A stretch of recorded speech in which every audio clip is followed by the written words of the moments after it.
know, otherwise, yeah, they are here for an hour.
Je to velmi studené, ale jsi připravený? Nechod tam za ní odvíc.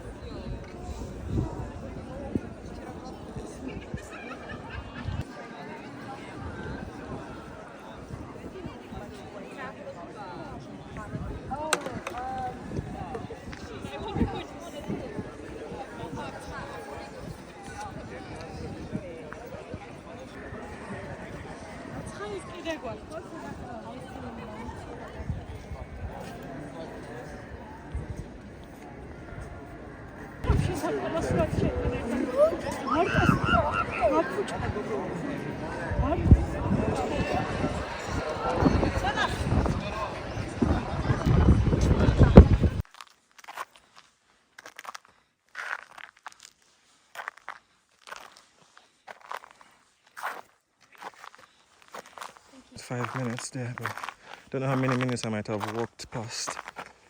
Hello.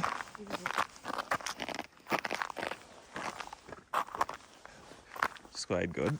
Good of whoever did those. Well done. Just planted some tracks for us. Yippee! You see how easy it is just to mount and move. Whoa, well done. Yeah, somebody broke off. Wonder which equipment they used to do that. Yeah, because this is quite a high point going down.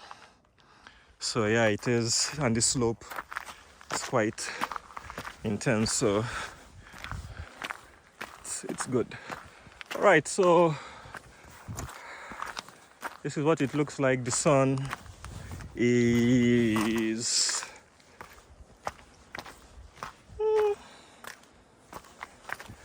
so that is where we would like to go, down there. Well, I wouldn't say that we have come late.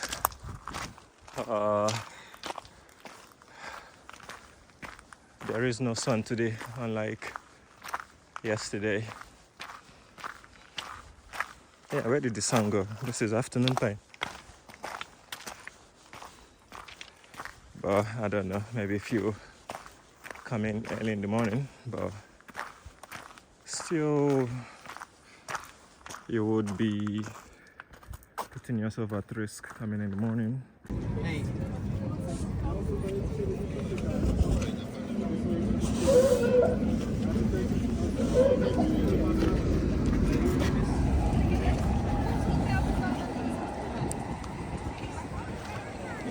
just to make it, I want you to be wiggling a little on this side. Castle tour.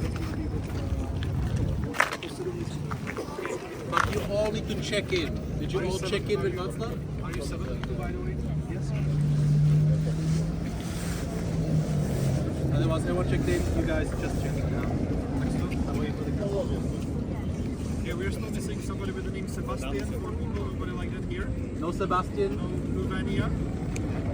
Julia, 2 people. Mary. And then like Victoria, 5 people, nobody like that here.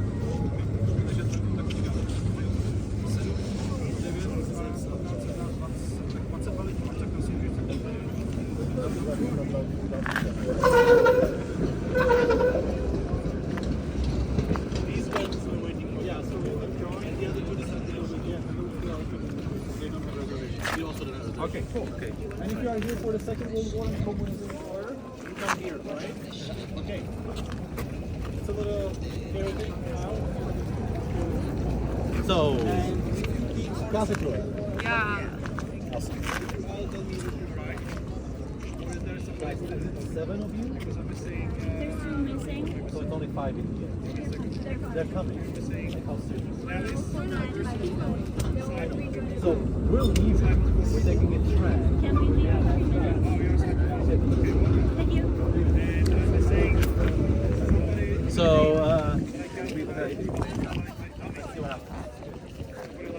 so guys, welcome to the Kafka tour. My name is Jakub. I'm going to be your guide for today. Jakub is a Czech, Slovak, and Polish people say Jacob. You can call me Jacob if you want. It's Jakub in the Czech language. I'm sure you must have heard this name before. Where are you guys from? So Jacobo in Spanish, Jacob in India. Where are you from? Is this the World War II tour? Yeah. Okay. Where are you from? Romania? What do you say in Romania? Where are you from? Excellent. Where are you guys from? Portugal? Jaco? Tiago? Tiago. Where are you guys from? Germany? Jakob? Jakob. Turkey? Jakob. Excellent. Where are you guys from? Israel? Jakob. Hebrew? Excellent. Germany? Jakob. Jacob. Okay, 1, 2, 3. Okay, where are you guys from? Sorry, you Greek? Arabic. So it's basically the same. Yeah. It's the same as in Turkish, basically too. Okay? United States. Jacob for you. You together? 3 of you? Yeah. And you're from Australia. So sorry. Auckland. Yeah, Auckland. Yeah. Oh, sorry. Right. So, alright. And so that's me. And now, guys, we're going to do the castle tour together. Yeah. But if you don't know, we're not at the castle right now. This is not the castle. Yeah. So we used to start a tour back in the days up on the Prague Castle, but it was a kind of a disaster. Yeah. Because what kept happening, people came to the wrong tram stop, yeah. Or they came to the right tram stop, and about once or twice a week, people got fined on the public transport because they didn't know how the public transport system works. Yeah. So we're like, okay, let's just meet here. Yeah. Make sure that everyone has a ticket, yeah. And we're gonna take the tram together. Okay, so that's why I told everyone to have a ticket for the public transport. Do you all now have a ticket for public transport? Yep. You do? Yes. All 5 of you? And your 2 friends? Okay. You do? Okay, okay, cool. So, can somebody show me the ticket? Can I just use it as an example? So, you should all have a ticket like this, unless you have your app on the phone. Anyone's using the app? Nobody? Or you have like a slightly different paper ticket, just black and white. Anybody has that one? No? Okay. I just want you to understand how to validate it, okay? So we're now gonna get on the tram, okay? And you're gonna take the ticket like this, okay? And you're gonna insert it into a yellow machine on the tram, okay? And the direction of the arrow on top, and it's gonna like and it's valid, okay? I'm sorry, I'm explaining it like little babies, okay? But the guys who check on these trams are mean assholes, and they will find any reason to give you a fine. Okay, I had people who got a fine just because they validated the ticket on the opposite side. and the fine is 50 euros. Because these people, they get extra money for every person they catch, so they have no incentive to be nice to you. Okay? So, like this. Dresden, is it the same? Yeah. Nice. Glad everybody. Same in Berlin. I'm just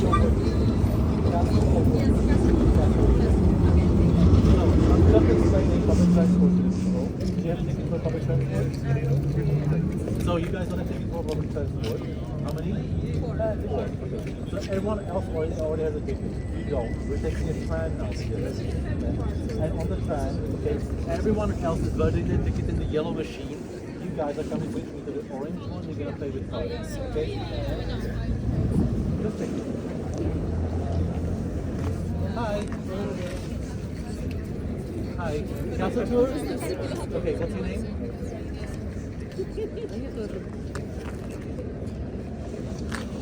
You have to spell it out for me. What is the reservation? Which reservation?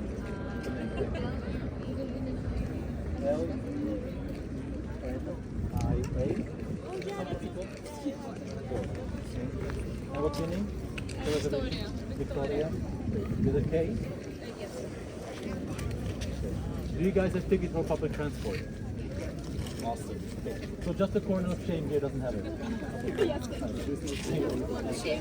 Ah yeah, go to the shame corner. I'm downloading it. Downloading They the have app? it at any moment. Okay, cool. Right.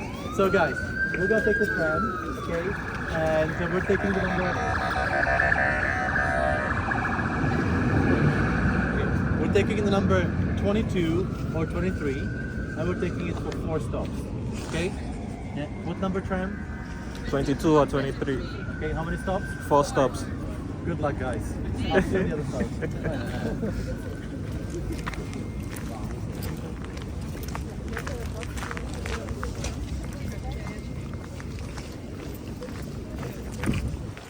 Are you complete now? The group of 7?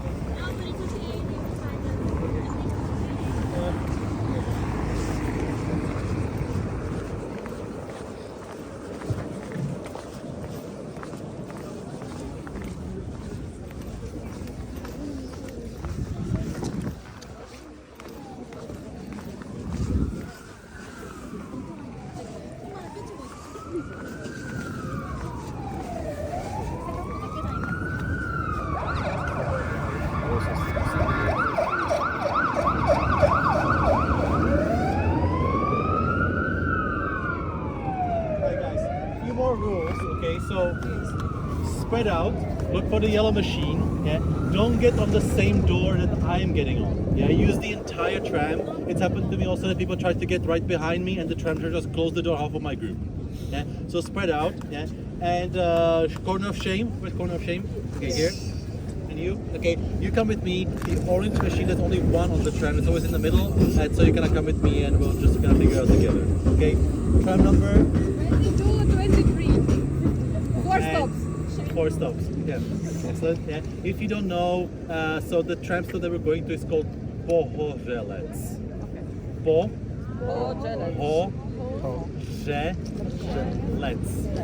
Okay. Yeah. Don't get surprised. Also, obviously, the previous stop is gonna say next stop Bohemian. Okay. So don't get confused by that. Yeah. It's 4 stops, meaning you don't count this one. So 1, 2, 3, 4. Okay. Let's see how many people are there at the end. What was the worst outcome? How many people did you lose in the whole course? I don't think I've really ever lost anyone. Wow. I actually gained people sometimes. They multiplied on the tram. Ooh, the laugh train. Exactly. Glad you get it. And so yeah, I was gonna say something. Yeah, sometimes what happens, the second stop is called Prague Castle, and it switches to English and says this is the Prague Castle. Don't get out on that stop because there are lots of different ways to get to the castle, and we're using the 4th stop instead of the 2nd one. So that's actually like I did lose people once that way, and they got out of the 2nd stop. What's that? Alright guys, what is new?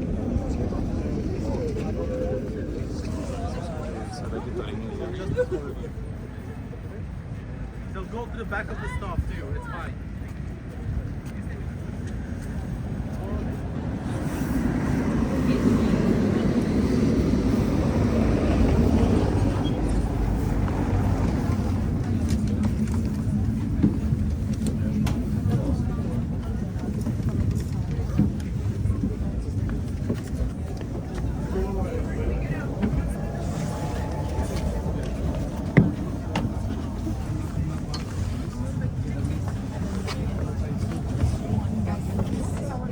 do I validate my ticket?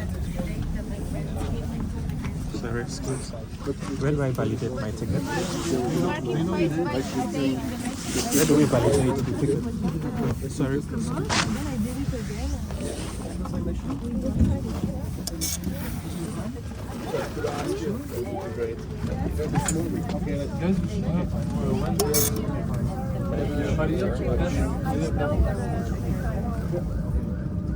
Thanks a lot.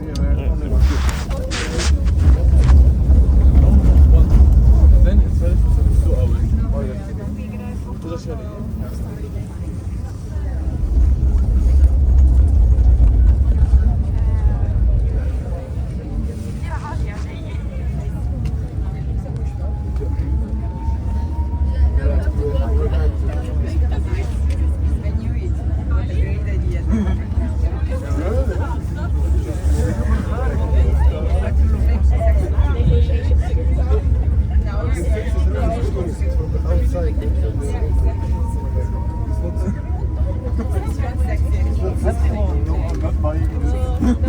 Guys, we lost our stop, right? Yeah, it's fine. We walk instead of 5 minutes, 7 or 8 minutes. Yeah, hello. Lynn, are you alive? Yes. I thought you left. You imagine? I don't think we always only Alex. I don't care. Come on. Why? Behave. We didn't teach you anything like that. Even if it's just like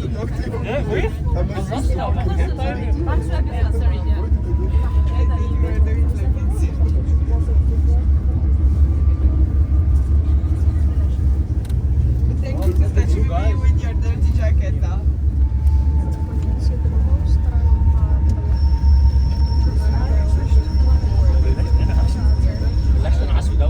But now we take another turn back. No, come on, let's 2 minutes. Man, we were 5 minutes.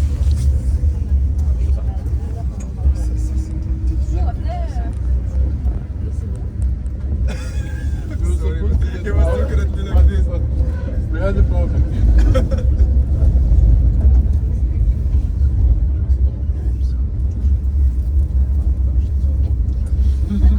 Can I see your ticket, please?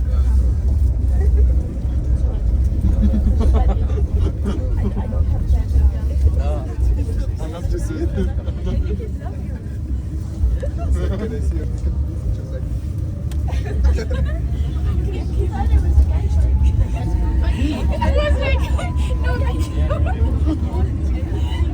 it's not even no thank you. It was like, no. You did it. No, I think that's why. Královský letohrad. Zastávka Pražský hrad. Next stop Prague Castle.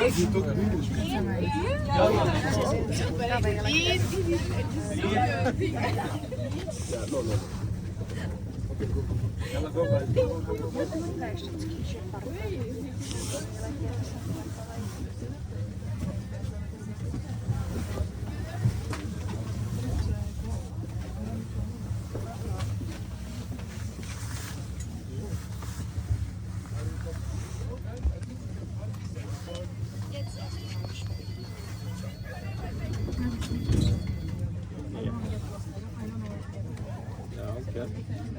Where did you come from? Turkish. No, where did you guys come from? Come from, is it? We were at the same place. Yeah, we were at the tram station. And it came back to the tram station? Or you use it? My jsme vystoupili tady jako na Pražském hradě, jsme tady těma zahradama. Yeah, sorry. Jdeš úplně ze zhora. I'm sure so it's easy to get lost. Yeah. It's all good. Ono budou vystupovat všichni, takže vyberu.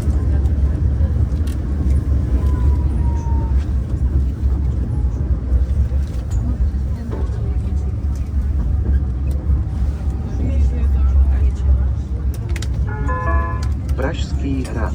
Exit here for Prague Castle. Příští zastávka Brusnice.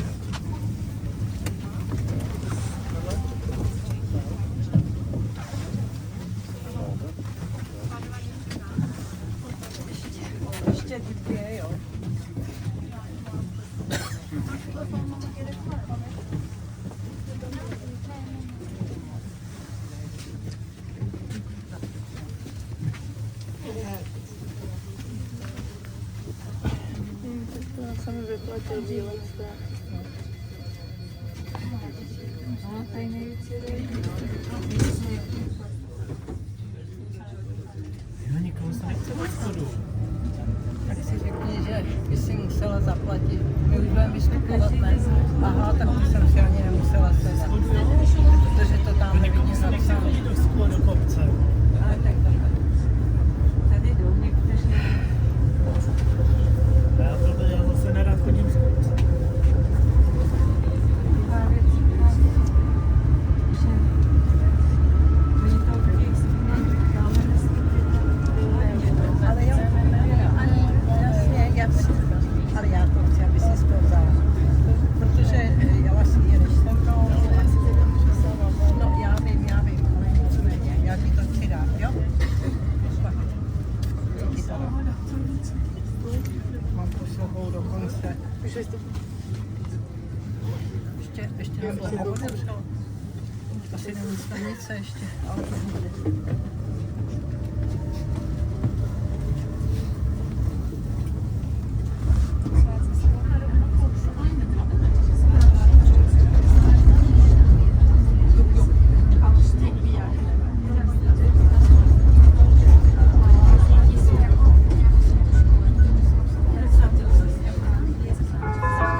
Brusnice.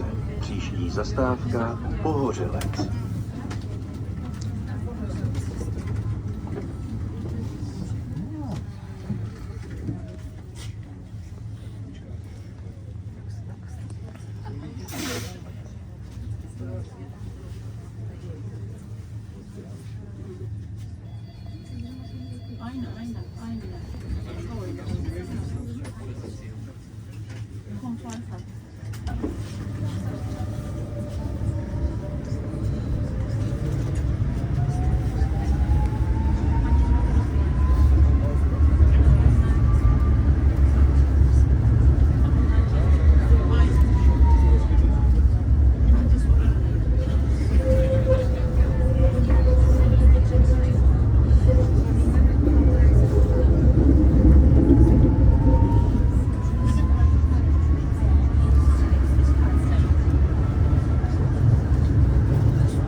Zastávka Malovanka.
Are those your friends? Are you in the group of 7? Okay. Oh, you guys made it too. Okay, okay, and you guys are complete as well. So that's 2 more people. Okay, so 34.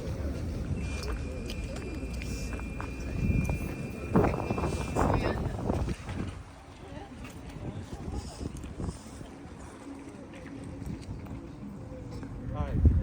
Okay. So as I said, last time we used the track. So now if you don't know what happened, we took the track to the highest point. And from here now we're walking through the whole castle and castle district this way, downhill. It's downhill from here.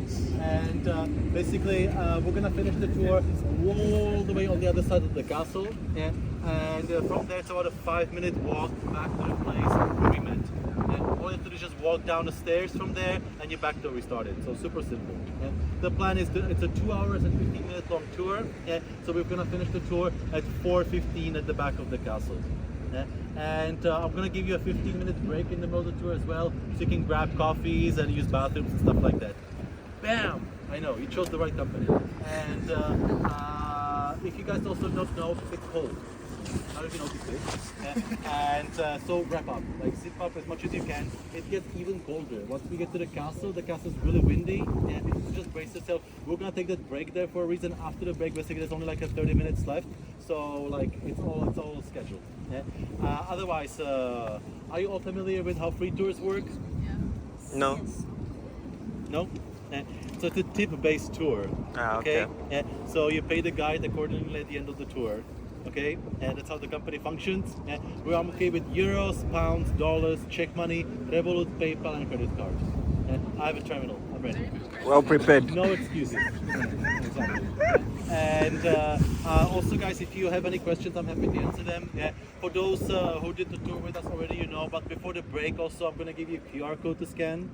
We've created a 12 freaking pages long PDF document with recommendations. So just get it off the table. It's like galleries, museums, bars, restaurants, clubs, cafes, pastries, Czech food, vegan food, vegetarian food. It's all there. I'm happy to give you some recommendations like after the tour finishes, but it's gonna be in that PDF. We also have a YouTube channel. Anyone knows about our YouTube channel? Nope. No. So we have a YouTube channel. It's really good. It's linked in the PDF as well. We do videos of Prague. And otherwise, just read it like kind of off the table. So we are now at the edge of the city. And basically the wall of the city used to be right here.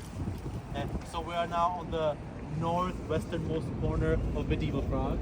The wall is about 5 minutes from here. And that way are the new parts of Prague. There's absolutely no reason for you to go there, but it's there. If you don't know, Prague is a city of 1.3 million people. And basically the medieval part is just a tiny part of the actual city. If you like adventures, you can explore other parts of the city. I sometimes like doing that too, just go to random neighborhoods, but it's up to you. And basically where the tram turns over there, that used to be one of the gates to the city. And also as part of the wall there were towers. One tower used to be right here. And these guys were using the tower. Do you know who they are? Astronomers. We Praguers like really pride ourselves on the fact that many famous scientists have lived or did research in Prague, and these two guys did. Do you know where they're from? Germany. Yeah, so the other guy, the second one is Johannes Kepler, he's from Germany, and the first guy, Denmark. Tycho Brahe, you went to his place? Yeah? Oh, here, okay. And so, if you don't know, they were like one of the very important people in the research in Europe. Kepler specifically, he wrote the 3 laws of planetary motion, which is kind of like a foundational text for European science, and Newton then derived his theories from this guy. But Kepler wouldn't be able to do what he did if it wasn't for his predecessor, Danish man. What he did, he collected about 30 years of really precise observation. It was named Rudolphinian tables after the emperor sanctioned it, and it was so precise that we used his tables for navigation for another 150 years. And that data set Kepler created the laws. So we're really proud because basically what happened here, there was a tower and they used it as an observation tower. So next place. Today I can listen better. My head is really clear.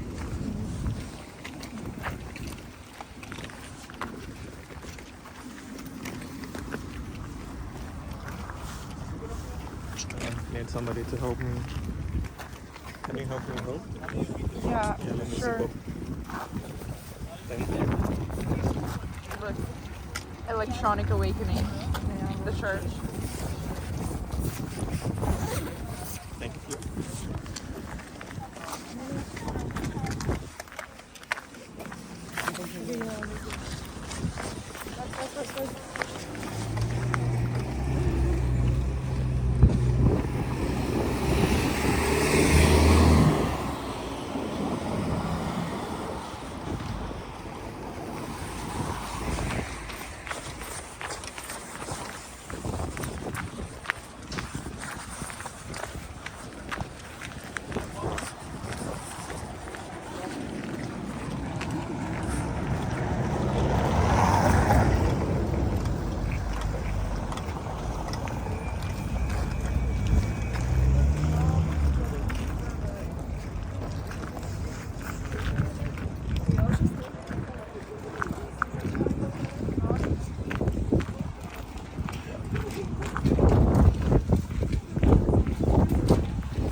We call this not just a castle tour, we call it the castle and the castle district. Because we're showing you the entire castle district. The Prague Castle itself takes up about a third of the castle district. And what happens, most people just go to the castle and it completely misses an important part of the city. Like tourists just don't come here that often, but we show you. Again, we chose the right company.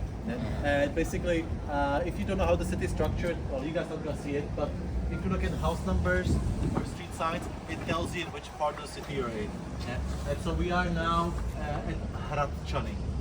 Hrad, oh watch out. Hrad. Hrad in the Czech language means castle. Don't get confused in some Slavic languages, like Grad or Gorod can mean like city. For us it means castle. And we have a different word for city. And basically that's what we call the castle district. So it starts over there. You can see the walls, they're right there. About 10% of the city walls are still preserved today. And you can actually see like two different walls meeting there. A sandstone one, 15th century, and a red brick one from like 18th century. The sandstone ones are like the Game of Thrones kind of ones, you know, like just a thick wall. And what happened eventually, cannons got too powerful, so they had to build these extra things on the walls, which are called bastions. And what it is basically of the wall, and you attach these things to the wall to protect it from strong cannon shooting. And actually it's like a space that's filled, so you can see like trees growing on top of the wall. And so there you go, something about medieval defense technology. And if you guys want to do something nice, you can basically walk along that wall. And does anyone know what's that way? No? Have you seen the little Eiffel Tower we have in Prague? The one on top of the hill, it's over there.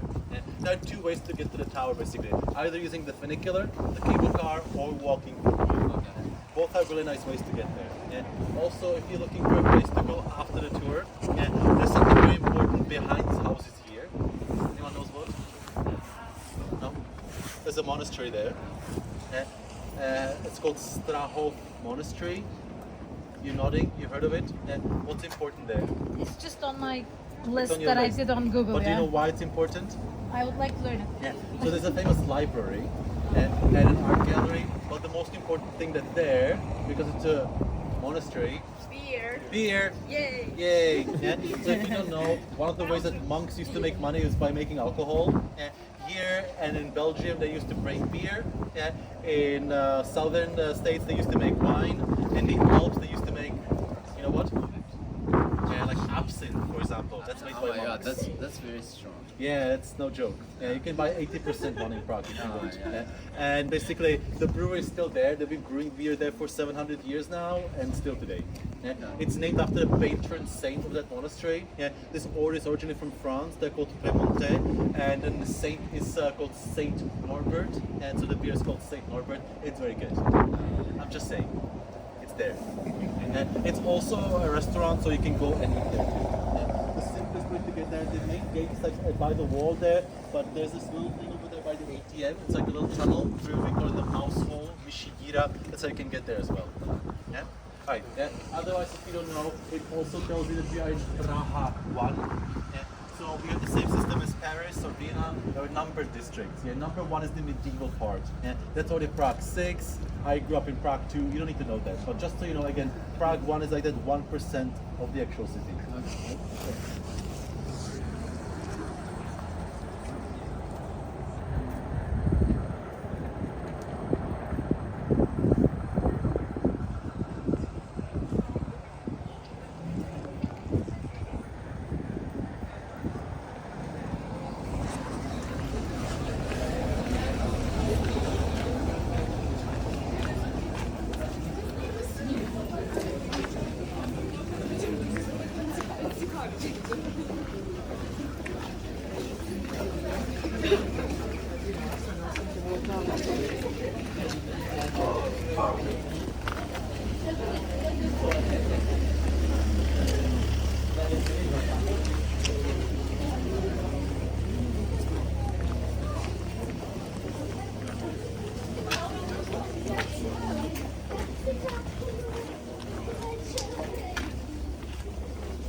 Nobody goes to. Why would I go to Rostock? Yeah. I took a ferry to Sweden. Oh,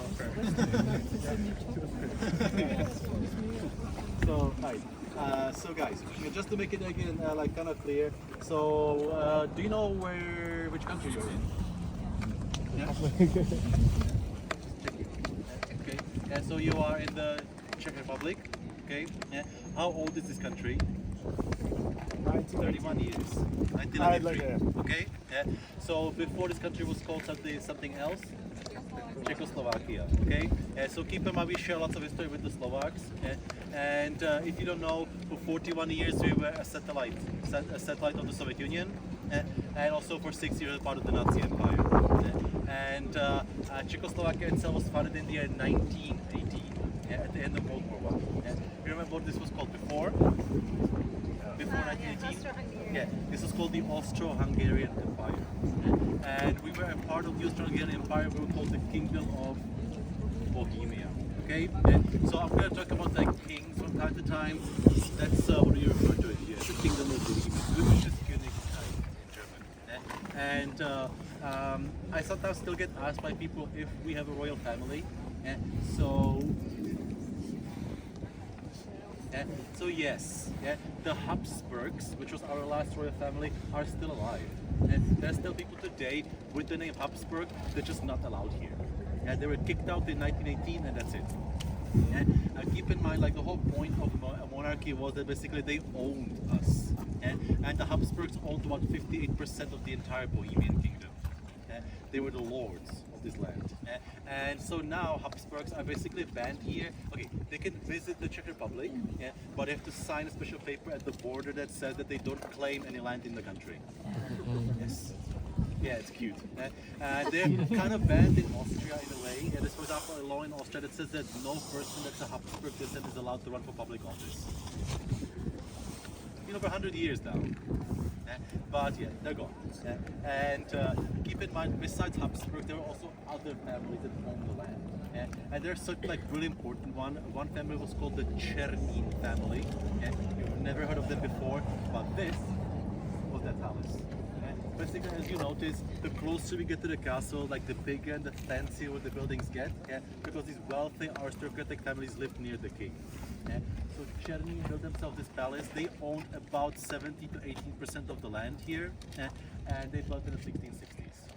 Keep in mind, generally what happened after we established Czechoslovakia, we got rid of these families, we stripped them of their title and their property, but some families were allowed to continue, like these guys. We allowed them to continue after 1918, and so eventually these guys got banned in the country in the year 1939. We don't know what happened in here. It's a total mystery. And so they went to exile. The family basically lived in exile in Spain and the UK during World War II, and then they tried to come back, but Stalin came to power. So they were in exile even longer. They basically lived in exile for 60 years, and then they finally came back in the 1990s. And they asked if they can have their palace back. And the Czech government said, cannot. So basically, since 1939, it's a government building. And this building has a really intense history to it. If you don't know, as I said, during World War II, we were not free. We became part of the Nazi Empire, just called the Reichsprotektorat of Bohemia and Moravia. And the person who was put in charge, his position was the Reichsprotektor. And this was his office. And this was the seat of the protector during the war. And it doesn't end there. This building has more crazy stuff happened there. After the war, the Communist Party came to power in 1948. And what happened after the war, this building became the Ministry of Foreign Affairs. I don't know if you call it the same in all your countries, like Department of State, it's called in the US. And totally mysteriously, a month after the Communist Party came to power, the Minister of Foreign Affairs was found dead here on the floor under an open window. Yeah. The official news by the Communist Party was that it was a suicide. And then was like, oh yeah! Totally, man. Not suspicious at all. And Soviet Union doesn't have like a history of putting people out of windows. And so yeah, basically that window, those like little square windows right under the roof, that one was used. It was on the other side of the building, but it looks the same on the other side. And he was found dead on the floor. We did 3 murder investigations since the 1990s, all inconclusive. So basically it's still suicide, murder, or accident. He was in his pajamas though.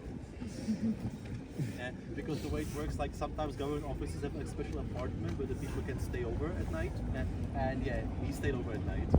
The bedroom was messy, the bathroom was a complete mess, and the window was open. I don't know. I wouldn't do it in my pajamas. So yeah, and this man here, by the way, that's the first Czechoslovak Minister of Foreign Affairs. He also in 1937 became the Czech president. His name is Edvard Beneš, and he was the president in 1939. When we lost the country to Hitler, he went to exile for 6 years to London. He came back in 1945, became a president again, and he was a president in 1948 when we lost the country to Stalin. Twice a president, twice lost the country, and it's so sad. And this building also has another thing going. So I told you we were a satellite state of the Soviet Union, so we were not in the Soviet Union, and the entire like sphere was united under this contract. It was called the Warsaw Pact. You may have heard of that. It was like the Soviet Union's version of NATO. And in 1990, the Warsaw Pact fell apart in this building. This is where it was signed. So yeah, it's an intense place. And this square actually has a name. It's called Loreto Square.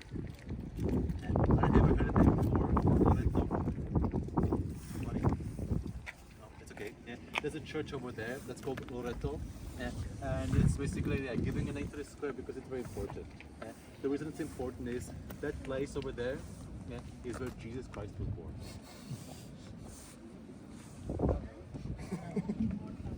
Yeah, right there. Yeah, people go for pilgrimage there. No? You don't like it? No, it's not. Yeah. So if you don't know, basically this is a copy of a church from Italy, and it's called Loreto. It's about 100 kilometers from Rome, and that's basically the place where Jesus Christ was born. In Italy. No? Still don't like it? No? Okay, it's not true. Yeah. So sometime in the 10th century, what originally happened is when the kingdom of Judea was invaded, an angel flew from Italy to the kingdom of Judea, took the house where Jesus was born, and transported it to Italy. It happened, it's on TikTok. And basically that's how it happened. And then people like this idea so much, they started building copies of the Italian Loreto all over the world, and it's our version here. The way it works, the church always looks different, but inside the church there's to be this special little house called Santa Casa, like the holy house, and that represents the birthplace of Jesus. Think of it as like a franchise. And so you can go check it out, it's kind of fascinating. If you also want something weird, that church there has also something very special. It's a female Jesus. Have you ever heard of it before? No. She's known like in Italy and Spain as Saint Starosta, and it's a woman on a cross with a beard. Never heard of it? Yeah, it's really crazy. So, sorry? Yeah. So it's actually funny. She's an unofficial patron saint of gender fluid people. Yeah. But the story goes that she lived in like southern Italy, and basically her father wanted her to marry somebody she didn't want to marry. And she prayed, basically being free from that marriage, and she woke up the next morning with a beard. And so the wedding was called.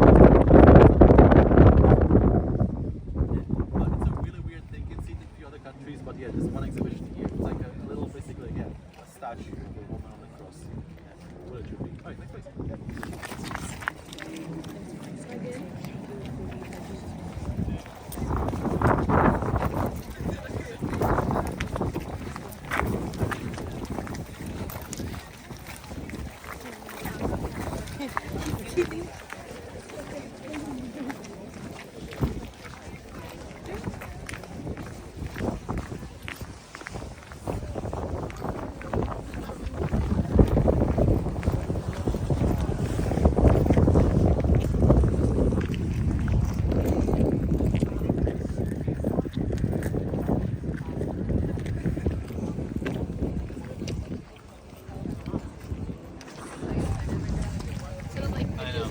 The crazy thing is, it's all true. You know? I mean, the history is weirder than reality sometimes. You know? So, stranger than fiction, whatever they say. Yeah. So, this is just a brief point. I know that some of you like to drink. Guessing. Yeah. So, if you want to do like a classic Prague drinking experience, you should visit this place. It's called Pivnice u Černého Vola. It means tavern at the Black Ox. It's about 400-year-old pub. And what's important is like, it's a really classic traditional Czech place. Like, it was my grandfather's favorite place. He used to take me there when I was a kid. And it's also part of this bigger concept called the Prague Zoo. Prague Zoo. There's an actual zoo in Prague with animals, and that's a different thing. If you haven't heard of Prague Zoo, it's a drinking culture in Prague that you should do. Basically what you do, you visit 14 pubs in Prague that are named after an animal. I usually start here at the top of the hill with the Black Ox, and then you continue, then you go to the Two Cats, the Red Lobster, the Green Frog, the Two Cats, the White Tiger, and so on. And just Google it, look up like Prague Zoo pubs, it will give you the list of the places that you're supposed to go to, and you should have a beer in each of them. So good luck surviving. All in one evening, ideally.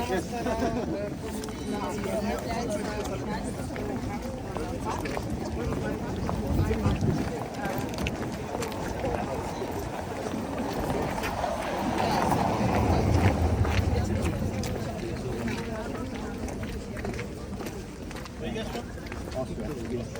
I'm from Vienna too. Syria. We have the same tradition, but it's not named after the animals. It's just to drink one beer in each district of Vienna. So 23 districts? yeah, but it's really rare for the experienced drinker. Yeah, that's true. I don't think No, it's called cycle. Cycle is called a little beer. 0.3 or 0.2 pints. And or you can also do the rule is either one cycle or two splits. So white wine, like a white split? wine with sparkling water.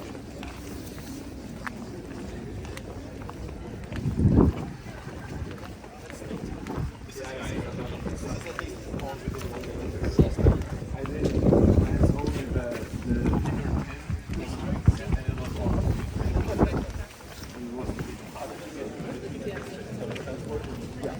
or walking. The best version. I don't know how it's tried, but again, it's not. It's just the first time it's logical, like in order, and after that it just goes all over the place.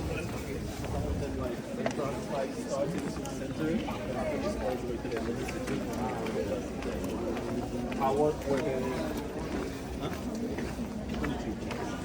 How were they determined? Or like historically, or? Because in Vienna is where the old towns that were situated outside of the city Vienna, and then over time the city grew and they took them one after the other. And that's how it's the small towns.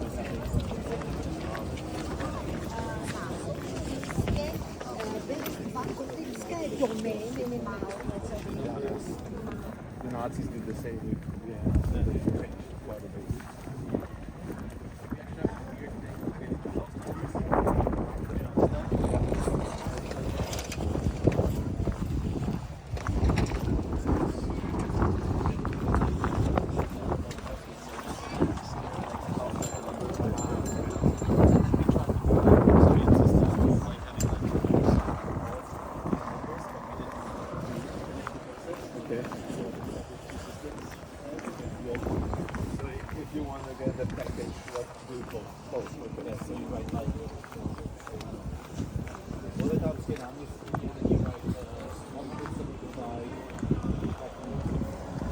And then probably for the apartment number or maybe the stairwell number. Okay. Sounds complicated.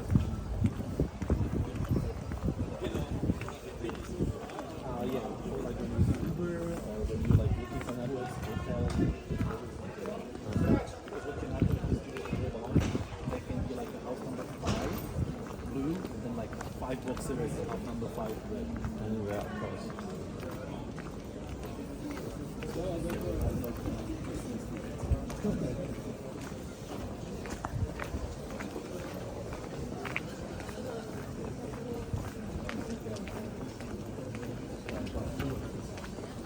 Last time I was in Vienna was Not that far. we stayed in That's where I grew up. we just stayed in like an Airbnb.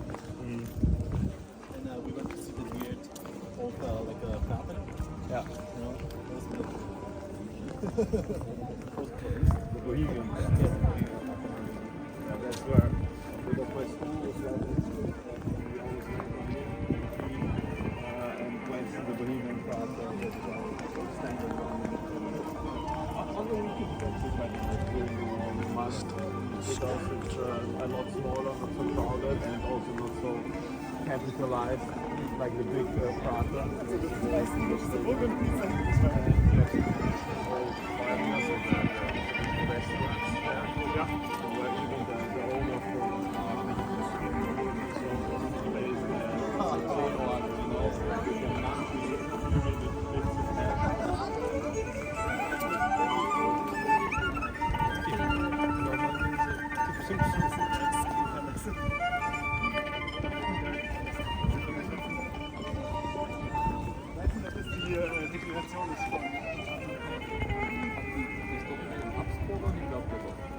Bitte? Die Story mit den Habsburgern.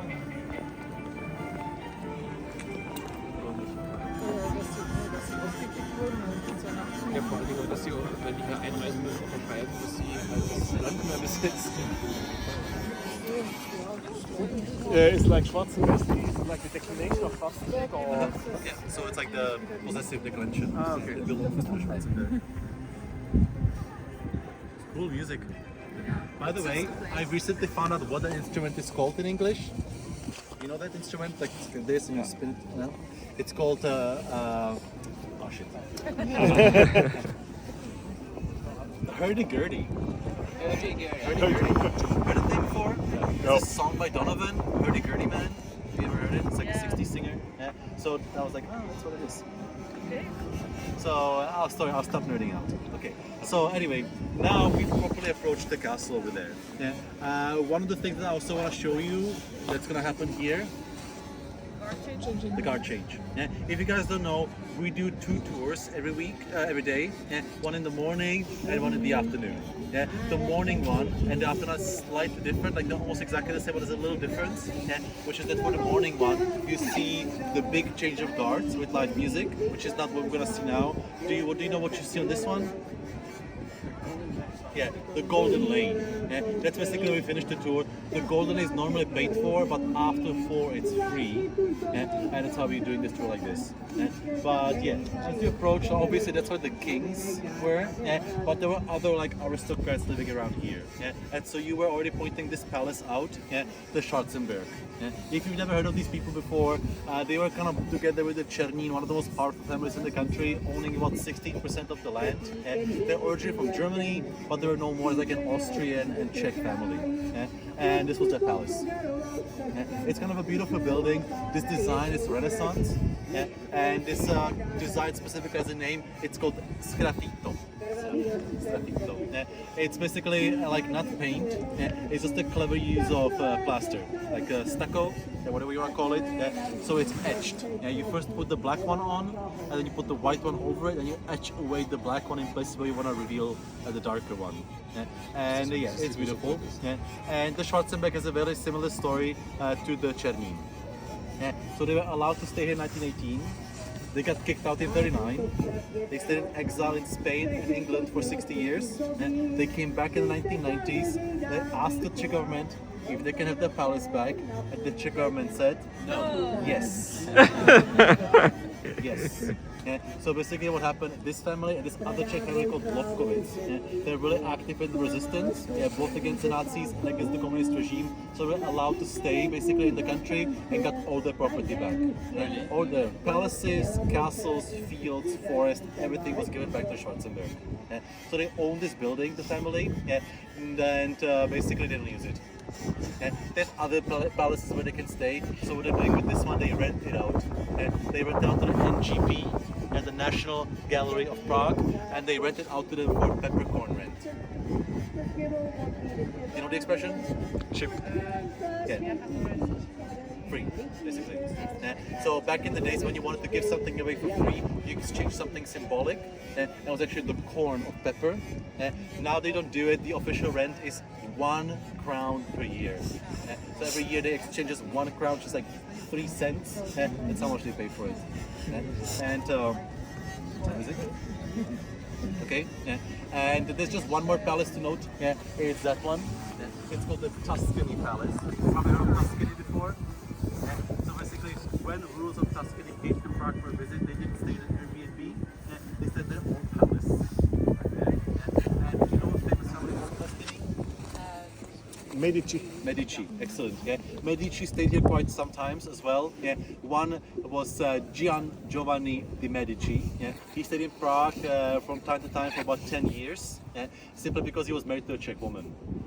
What happened is the ruler of Medici had no children. He was 45 years old and decided to marry him to a 23-year-old young Czech noble lady, young, old. And the purpose of that marriage was simple: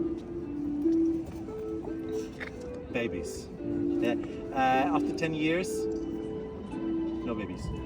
And didn't work out. He moved back to Florence. It simply didn't work out because she was a devout Catholic and he was fertile. Well, as far as we know. Well, yeah, he was gay. And basically, apparently, she like just could not stand him. It's kind of a tragic story, but basically, yeah. In a way, like Medici's partially died out in Prague. We're kind of proud of that. It's gonna be motto of Prague. Prague, where the Medicis come to die out.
I've already seen it. And so, just so you know, it's every hour on the hour. Are we allowed to take pictures? You are allowed to take pictures, no worries. Just basically the one at 12 is with live music, that's when the shift changes. You know? Otherwise, yeah, they are here for an hour.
Hi guys, you saw it.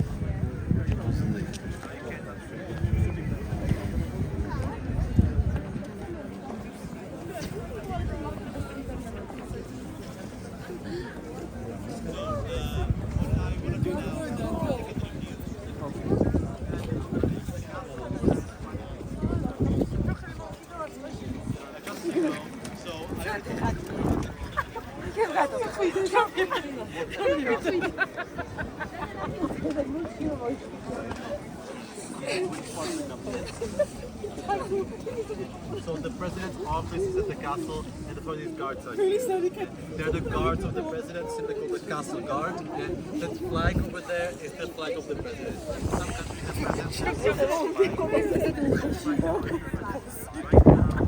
ich habe jetzt auch von YouTube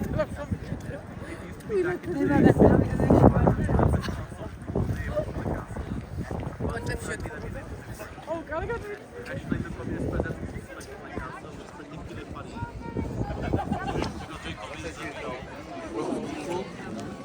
But the president stayed on the castle. Because as you know, they're all equal, right? But some are more equal than others.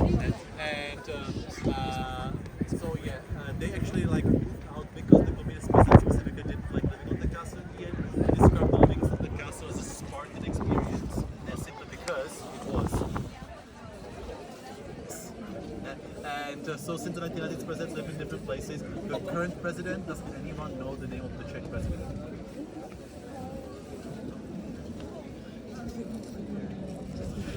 His name is Petr Pavel. Petr Pavel. You heard it? Yeah.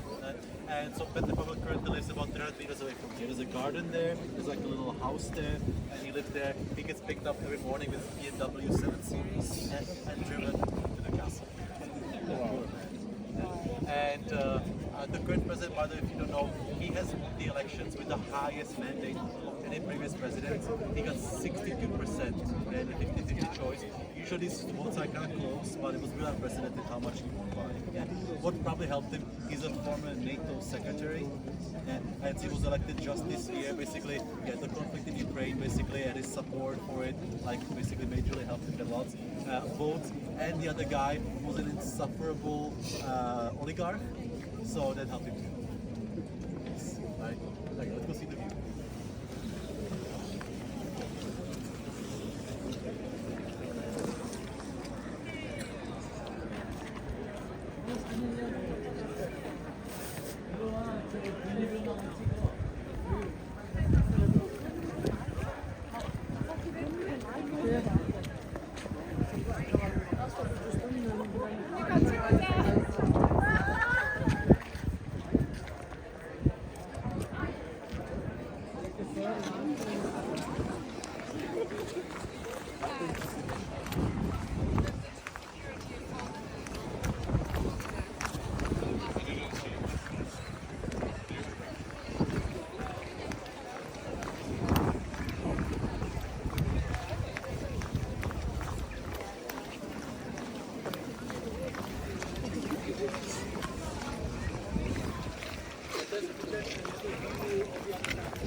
No. I don't know who bought the second one, but the first one was bought by Jaromír Jágr. Jägermeister. You know who it is? No. You don't know. No, do you know who I'm talking about? Huh? No. Jaromír Jágr. It's a nickname of Jägermeister, but it's an ice hockey player.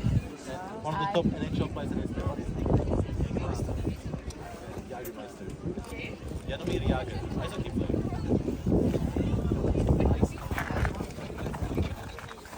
Also, you should know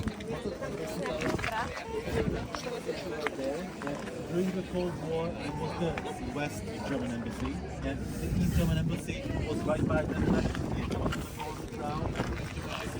Now they get this green building on the right side. And also, you can see another embassy here. And the US. So this garden, this little white house, all belongs to the embassy, and the embassy is down the hill on our side, like below the parking lot there. What's also funny is like lots of Western embassies are here, so like this West German, American, British, Italian, they were like all around here. And during the communist era, the KGB had a special office in the church top over there, and they're watching it binoculars, like who's going in and out of the embassies, writing them down on the list. And everybody knew they had like the lights on and everything. There was just no other way to get the embassy than being seen by the KGB. So good system.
Just so you guys know, so we're entering now like the castle proper, and this is basically the oldest part of the city. It's about 200 years old. One thing that you should note, obviously, when you look at the castle, it doesn't look like a castle. In English, when you say castle, you imagine like a stone building with walls and everything. This used to be like that. Back in this was actually a stone castle. It's just eventually, during the Habsburg period, it was turned into a palace. But basically, like the castle was a castle. Here, where we stand, going this way was the moat. Moat? Yeah, like the dugout channel. Yeah, and right where we watched the changing of the guards was a drawbridge, like in Game of Thrones, to get you over the moat. Then here, basically, was the wall. Yeah. Then past this wall was a killing field. You know the expression? A lovely word. It's a field where you kill people. Yeah, basically what you do, you build a wall, then you have a killing field, and then you have another wall. And so the people break through one wall, and then they try to break through the next one while being killed from the walls. And then the actual castle proper started there. And what I'm gonna do now, I'm gonna take you to the cathedral, we're gonna take the break, and then we're gonna walk to the rest of the castle, all the way to the Golden Lane over here. That's where we're gonna leave you. And after the Golden Lane, you can just leave the castle this way. That's basically the stairway here. It's a metro, 5 minutes. Back to basically the place where we started. We started like here. And just also, you know, you can visit the entire castle for free. But if you want to go inside the buildings, you have to buy a ticket. Okay, I'll show you where to buy them. It's too late today. Yeah, it's between 9 and 4 that you can visit the interior. So do it tomorrow. Okay.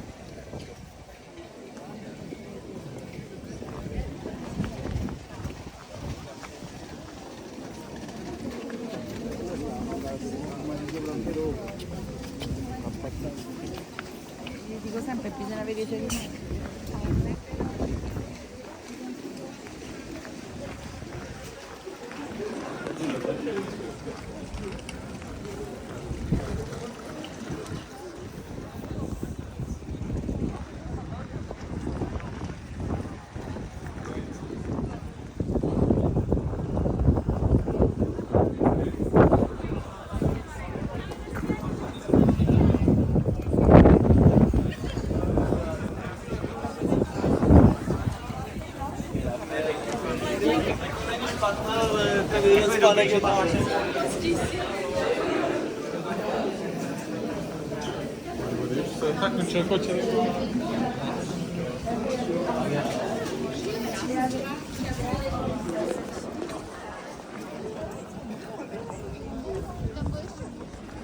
Dám blížče. Ano, ano.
Nem tudom már melyik.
How many minutes do we have? 15, so you said 3:30 we meet here again. Just give me a moment. Sorry. Okay, this is 15:16, so we'll come back here 3:30. Yeah, 40 minutes. Yeah, okay. No problem. Want somebody to take a picture of you, or you're just filming first person? Yeah, I'm just filming. I can't enter tomorrow because I leave to Vienna very early. Ah, okay. I left Berlin around, was it 7? But I had to be up by 4:30. You have a tight just to schedule. How catch. long are you in Europe? New Zealand to Singapore to London, and then I've been in Glasgow, Cardiff, Edinburgh, back to London, Amsterdam, Berlin.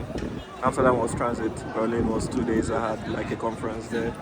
Then I came into, I was there for two nights. How long is your whole trip? 3 weeks. 3 weeks. Yeah. But you obviously want to see a lot, so it's a tight schedule. Yeah, it is a very tight schedule because if you want to just see one place, then it is fine, it is easy. But Yeah, of course. I want to cover as many countries because I have to go to Vienna, Switzerland, Rome, Milan, Finland, Stockholm, Oslo, Copenhagen, Oslo, from Oslo to Sofia, Bulgaria to Bucharest, Romania, back to Sofia to Netherlands, Brussels, Paris, back to Netherlands, fly back to New Zealand. Okay. That's really tight. Yeah, that is incredibly tight. Okay. And you only chose like the northern countries where it's now cold as hell. Don't you like the sun and the warmth? Because in South Spain or Portugal now it is still 20 degrees. You can chill at the beach. It is actually summer in New Zealand, so I came from a hot to cold, so I'm like, geez, what is happening? Yeah, I mean, it was because of the Berlin conference, the WMF conference that brought me here. If not, I don't travel in the winters. I don't waste my time. Okay. Yeah.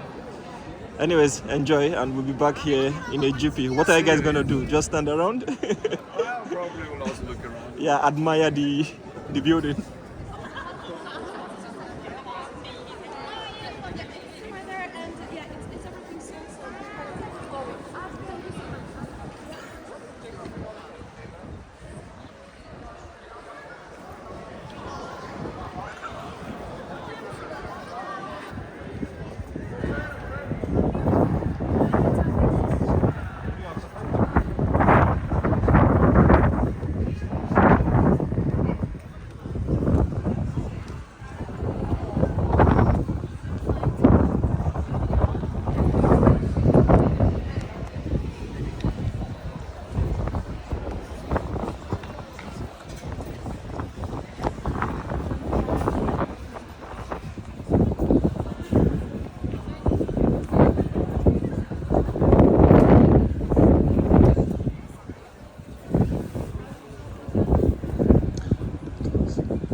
Je to velmi studené, ale jsi připravený?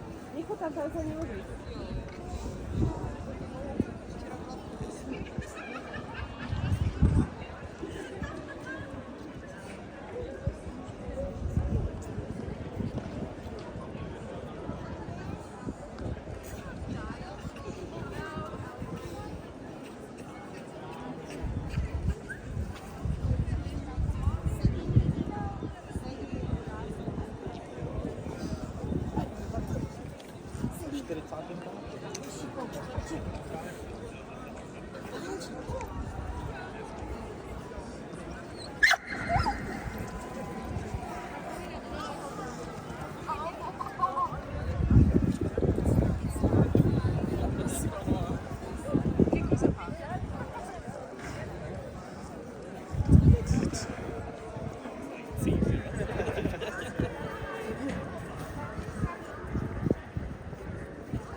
Oh my gracious me, you are right. I need to do a short ASAP. ASAP. Don't have time. Videos.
One of the things that he promised, if he gets elected as a Czech king, was that he's going to make his own secret crown. So, like, usually kind of like this bargaining. Okay.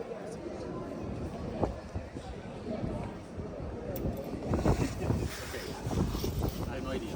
34 people, was it? Looks good. Alright. So, but now I had the hot chocolate. Dark chocolate in my tea. Nice. So I'll tell you about the cathedral now. It's a kind of a complicated story, but basically right there on the door is kind of like a comic book telling you the story. So let's look at the comic book.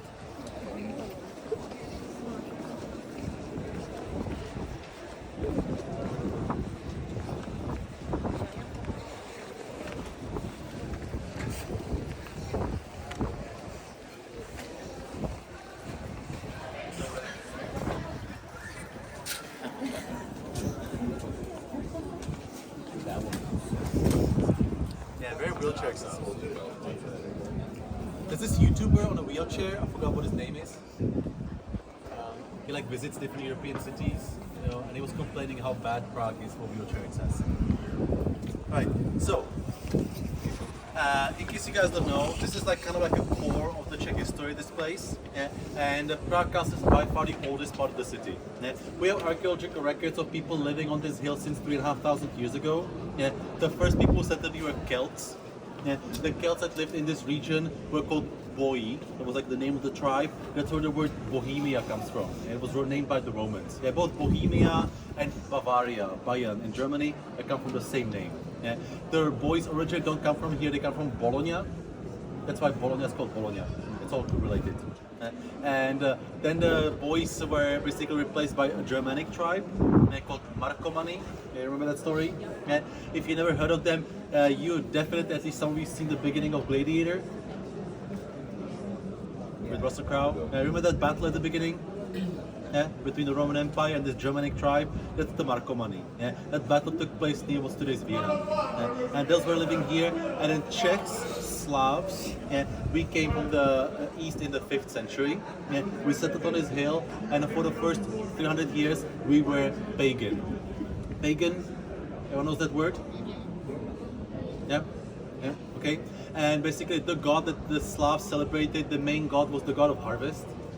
His name was Svantovit, and basically it was celebrated by Slavs like from here all the way to like northern Germany and the island of Rügen, if you heard of that one. And the pagan sacrificial place was right here on the hill. But then basically we eventually turned Christian in the 9th century, and what happened is basically this king named Saint Wenceslas. There's some people from the UK. Nobody? UK? You heard that name, Wenceslas? Yes. There's a Christmas Carol, Good King Wenceslas. It's okay. And basically you can see him right there. And what happened is he decided to make the country Christian and decided to get rid of the pagan place over here and replace it with a Christian church. What happened is he ended a war with the Saxon kingdom, and the Saxon king gave him a present. It was a relic of Saint Vitus. You never heard of Saint Vitus before? That's him. No. In Italian, you call him Vito. In English, you don't have that name. In English, the name is Guy. You know, like there's Guy Fawkes, for example, or Guy Ritchie, the director. That's the like English version for Vitus. It comes from the French name Guy. So in French, this is called the Saint Guy Church. And basically, the relic that was given to Saint Wenceslas, you can see it right there. What is it? It's an arm. So an arm was given. If you don't know, Saint Vitus is from Sicily. He was killed by Diocletian, a famous emperor, by being boiled alive in oil at the age of 12. And so his deep fried arm was eventually brought to Prague, and basically the pagan place was taken down and replaced by the Rotunda of Saint Vitus, which you can again see in that picture there. Then crunchy arms, like a chicken leg nuggets. And eventually, what happened? The little rotunda became a basilica in the 11th century under King Spitihnev, and then in the 14th century under King Charles IV, it became this, the cathedral. Cathedral usually means that it's the seat of the bishop. At the time in the 14th century, Prague was elevated to the seat of the archbishop. Before we were under the archbishop in Mainz, Germany. And basically they started building this third church in 1345. And it took them 3 weeks to build it. 3 weeks. No. 300 years? More. More than 300? More than 300 years. More. Still building it? No. It's officially done. The official construction lasted from 1345 until the year 1929. Yes. Kind of like the Berlin airport. And it's kind of normal. It often takes a long time to build these structures, but basically it looks the way Charles IV wanted it to look. They kind of know that they're not going to see it finished, but you know, that's just part of life. If you want to understand how great these projects are, it's hard sometimes with certain churches to figure out how much they cost. I get sometimes asked like how much did it cost? We don't know. But we know, for example, some churches, like the one in Germany called Cologne Cathedral, we know how much that cost. It cost 1.5 billion American dollars in today's money. Billion, okay? 1.5 billion, that's how much Burj Khalifa cost. And now think about how many churches like this are across the world. There's like thousands of Burj Khalifa already built. This is obviously smaller than the Cologne Cathedral, so we're guessing about $1 billion is how much it cost. Yeah. And keep in mind, that's still just child's play. The most expensive church, guess which one it is? No. Rome. The St. Peter's Basilica. We actually know how much that cost. In today's money, it's 32.5 billion American dollars. Yep. Yeah. It was so expensive that Martin Luther lost his shit with the Catholic Church and started the Reformation. Alright, let's go to the next place.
I find that if you stand all the way by the building, it's less windy.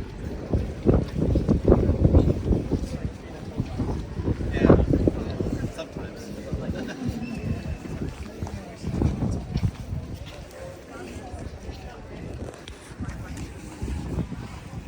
One interesting thing about like a transition to Christianity that I only started recently learning about is the history of slavery in these lands. Because do you know where the word slave comes from? From Slav. So basically, like at the time before we became a Christian realm, this was the place that the Roman Empire would come to enslave people. They would pillage the towns, take the people and sell them in the south. And in Italian, for example, slave is sklave. I think in German it's the same, right? That's basically just means Slav. And what happened is, one of the reasons we joined the Christian realm was because of that. So within the Christian realm, the rule said that basically one Christian is not allowed to enslave another Christian. And we were like, let's just join them. And funny enough, within about 50 years, what happened is that Prague became a place where you sold them. So we went from being slaves to being slave owners. Exchanging. Alright, and now you can see the cathedral properly. If you're confused, like lots of churches still today come from this period are not done. And there are still, like we were talking about, the statues are missing. That's basically part of it. Some parts were still not done completely. But generally what happened, Charles IV and his son built one half of the church, added everything from the back to the clock tower. And then basically for the next 400 years we didn't do much. And the only thing that happened, like Rudolf Rudolf II, you see that big R over there, a Habsburg emperor in the 1600s, paid for the golden decorations, and he also finished the tower. See how there's Gothic, and then it switches to Renaissance? It's a different style. And basically the second half was built in the 19th and 20th century. The reason we built the second half was just basically a big middle finger to Austria, because we tried to basically separate from the Austrian Empire, and it was like a point of pride basically, because Austrian government didn't want to provide any money for finishing the cathedral, so Czech did a public collection and collected money to finish the second half. But they were following the plans from the 14th century, so it looks the way it's supposed to. You cannot tell the difference basically. Like sometimes people think that the oldest part is the dark one over there, but actually that dark part and this clock tower are from the same time. The reason that is dark over there is because of a fire. In 1541 the castle burned down. And so if you want to be like super nerdy and you want to be able to tell which part is old and which one is new, look at the stones. The stones in the old part of the church are less regular, and also stones in the old part have a dot on them. I don't know if you see the dots, like when you, for example, look around the clock there, see that each stone has this white spot in the middle? That means it's medieval. So if you want to lift a stone in the village, just use a claw with a spike on it. That's basically what they did. They carved the stone, made 2 holes on the side of the stone, that was only like 3 centimeters deep, and then you grabbed it with that claw, you lifted, placed it, and then you covered the holes with cement. That's that. When you look at the new part over there, you don't see any dots anywhere. It's dirty. And here you can also see another building. It looks kind of out of place, but it's not. The church is out of place. This building is the old house of the bishop from the 11th century. It's just like, that looks weird now. What definitely does look weird is that obelisk. We still don't know if we like it or not. It was put here in 1928 to commemorate the 10-year anniversary of Czechoslovakia. It's one piece of granite, and it is what it is. Notice, like, we have any English people here? I think so. It's not stolen from Egypt, at least something. We made our own. And if you don't know, guys, basically like all this yellow stuff, that's the Habsburg Palace. And we're not allowed in here because that's the government office. That's where the president's office is. The office is right here. This balcony here, that's where the presidents make the inaugurational speech. Wave, smoke. And basically after the inauguration speech, the next thing that the president has to visit is that thing over there. Now let me show you.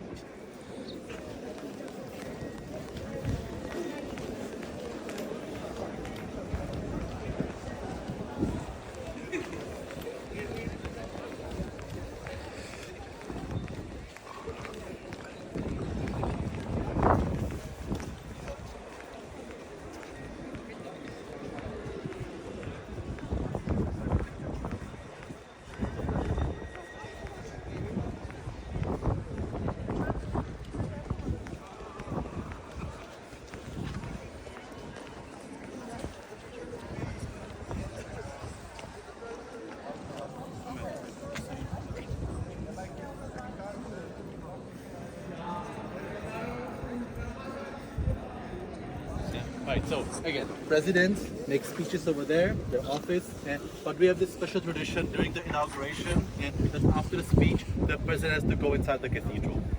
So they walk to the side entrance over here, which we call the Golden Gate, and they go in and they go into that room where you see those golden bars. That's the chapel of Saint Wenceslas. That man I was talking about earlier, who like started the whole thing here, and basically what they do in that chapel there, they go see the crown.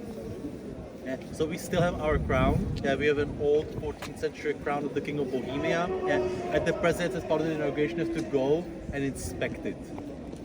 It's called the inspection. He's not allowed to touch it. He's just kind of like. Yes, it's a and there's always a TV crew and everything. We have the 4th oldest crown jewels in Europe. Again, it kind of illustrates like the wealth of the country from back then.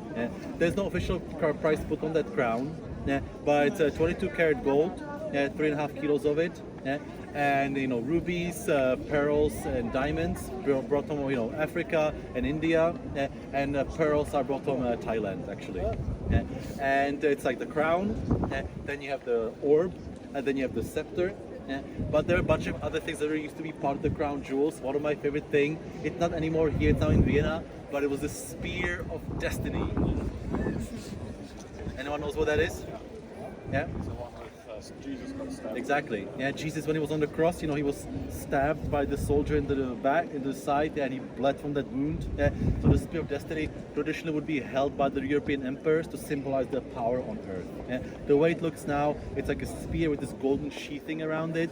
That sheathing was actually paid by Charles IV. And he paid a lot of money for these things. To again illustrate like the amount of money it costs. So for example, when the church was built, there was a rule that 1% of the national treasury has to go toward the decorating of that chapel every year. Okay? 1% of the national GDP went to decorate a room every year. And the skull of St. Vincent, for example, was encased in gold as well. I mean, we paid for that one from our taxes. And next thing that Charles IV also had paid for is this mosaic. I mean, again, we paid for it. And it's a custom Last Judgment. He invited Italian artists from Venice to make it. It's gold and precious stones. And it shows special kind of Last Judgment. Last Judgment? What happens, good people go to heaven, and bad people go to hell. You can see devil over there. That's pretty standard. But then you can also see Jesus there in the middle. You know Jesus? He was an influencer back then. And, and what's custom basically is below Jesus, you see those 6 people there? Those are Czech people. Obviously the Bible doesn't talk about Czech people. But Charles IV wanted to make a point that basically when the Last Judgment happens, the Czech saints will be there. All the 2 people there, the guys in the middle. It's Vitus and Wenceslas. And also, obviously, Jesus, saints, and then Charles IV and his wife. And those 2 little parts there. It's Charles IV and his 4th wife. They all died of natural causes, so he didn't kill them like Henry VIII. The first one was French, and she died of Black Death. We were kind of talking about that. The second one was Polish, and she died giving birth. The third one was German, and she died giving birth. And the fourth one over here, she was Polish again. She also Pomerania. The dogs? Pomerania, do you know where it is actually? At the Baltic Sea? It's the Baltic Sea. It's like basically northern coast of Poland, and that's where she was from. And she was okay. She outlived him by 30 years. Keep in mind, the reason she outlived him by 30 years is because when they got married, he was 49, and she was not. She was 16. Anyway, they're all 4 buried with him inside the cathedral. So about 30 kings and 5 of which were Holy Roman emperors are buried inside the cathedral. You can go see it when you buy the ticket. If you don't know, you buy the ticket right by the cathedral. The way it works, by the way, there's 1 ticket for everything. I'll show you the other places now.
Also noted that like Prague is in a really good shape.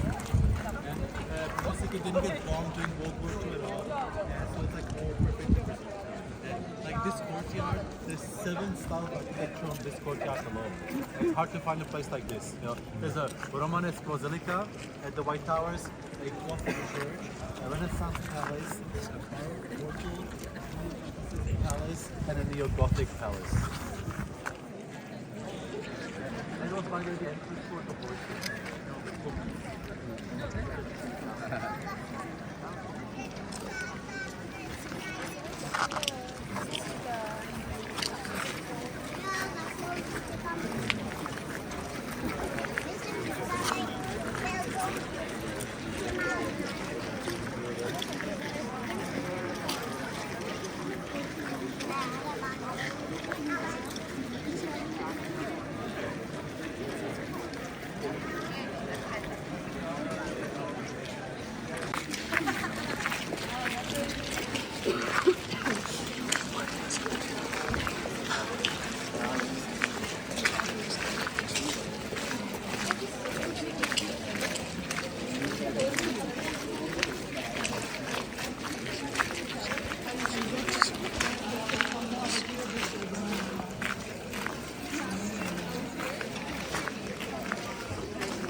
So this is the final spot. And just to make it clear, so if you come here before 4 it's closed, then you have to have that ticket I was telling you about.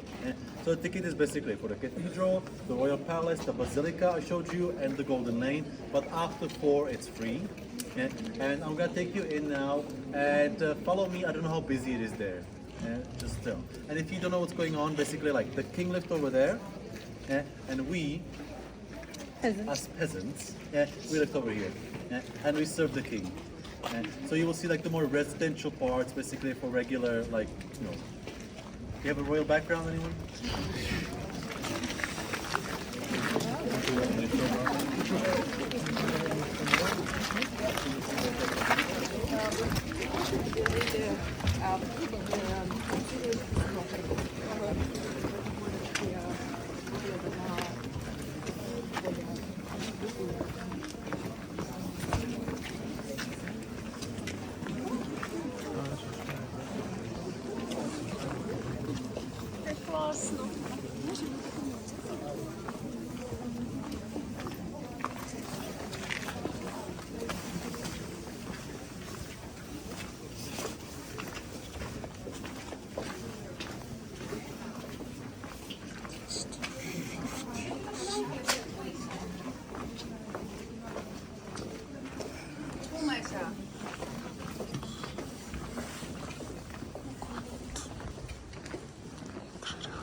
can go there later, I'll explain what it is.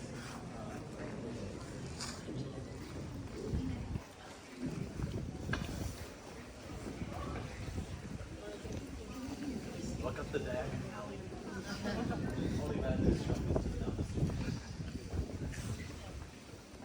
so, I guess I'll stand here.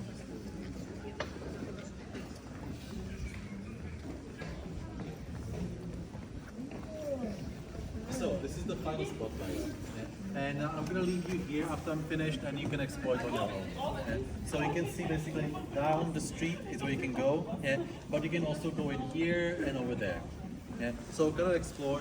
Keep in mind, like, you're not getting the completely full experience. If you come to the castle again tomorrow with the ticket, I still recommend coming here again, because certain places are closed after 4. And as I said, this is where we lived. We know that basically in the 16th century, the walls were upgraded and extended, and people were then allowed to build the houses into the wall of the castle. But it was usually people working for the king, so like the masons, carpenters, gardeners, maids, seamstresses, soldiers, they lived in these houses over here. And they were basically as humble and as small as possible, but people who lived there were like an entire family. And basically, if you come here before 4, all the houses are open, and they are all dioramas. Do you know that term? Diorama. It's like this moment frozen in time, and you like walk in one house. It's like a apartment is preserved there. 17th century house of a seamstress, with all the equipment and the beds and the furniture and everything. And now the only thing that's open is I think 5 buildings, and they're all shops. One of them, if you want to get something nice, at the very last shop is a charity shop, and the stuff that's sold there is made by children with disabilities, so it can be like something nice for a good cause you can buy. And people lived here and served their king until the 19th century, but people lived here even in the 20th century, but by the 20th century there was no king, and it basically became an artist neighborhood. We have French people again. I'm thinking of like Montmartre. Am I saying it right? Yeah, thank you.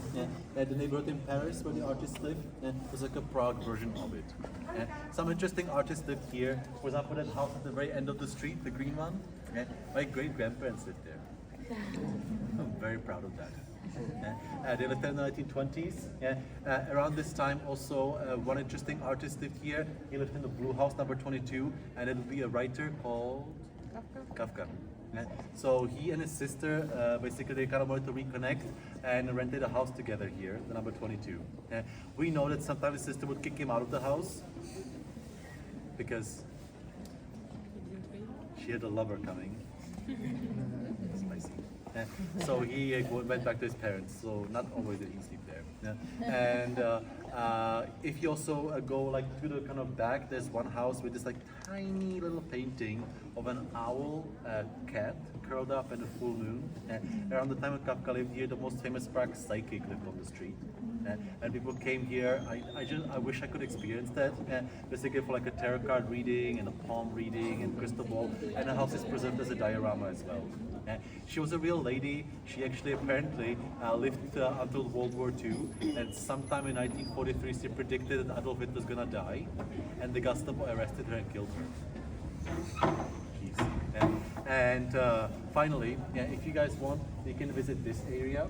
So you can go through the walls. There's an exhibition of like medieval weapons, medieval armors, and swords and stuff like that. And finally, you can go still over there, and there you can find actually the reason why this is called the Golden Lane. Does anyone know why it is Alchemy? called? The alchemy. So in 16th century, Rudolf II, the one who put the R on the tower, he kind of created like a safe haven in Prague for alchemy, because he himself was really interested in it. And it was like a safe place to go, because in some other places, these people could easily be accused of basically witchcraft and get killed, but in Prague they were safe. And the implication was basically that he invited them here so that they would turn for him less precious metals into gold. And they really were working on it, and basically here is the alchemist laboratory. So it's like a reconstruction of one, and in the underground is a what do you call it, like a furnace where they work with the actual metallurgy. And so not that far from Harry Potter actually. You can find the Philosopher's Stone there. Right? And then if you go to the very back over there and walk to the greenhouse, you can also walk past the dungeon. and where the torture chamber used to be. It's open when you come before 4. Who doesn't like some torture? Right, and I think that's it, guys. Thank you very much for paying attention. If you have any questions, of course, I'm happy to answer them. Thank you. Thank you.